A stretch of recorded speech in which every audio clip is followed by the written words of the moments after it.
Nangako ang pamunuan ng Resorts World Manila na tutulong sila sa mga nasugatan sa insidente. Alamin natin ang pinakasariwang sitwasyon doon sa unang balita ni Von Aquino live. Von? Yes, Susan, tama ka. No? Doon nga sa naging panayam natin sa COO nitong Resorts World Manila, tiniyak nila na tutulungan nila yung mga naging biktima nitong insidente.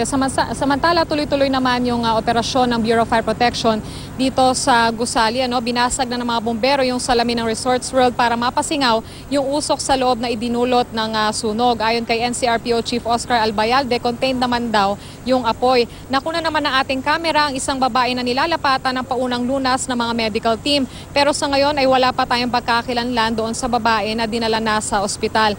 Narito naman ang pahayag ng pamunuan ng Resorts World Manila. We'll make sure we help all victims as much as we possibly can.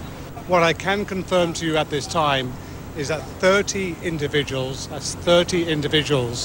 were taken to nearby hospitals for care and assessment from the property during the course of the evening. Susan, sa ngayon ay inaantabayanan pa natin kung ano pa yung mga magiging kaganapan dito sa labas ng Resorts World Manila. No? At kung masusulyapan ba natin yung katawan nga ng suspect na napatay doon sa Gusali. Susan? Maraming salamat, Von Aquino.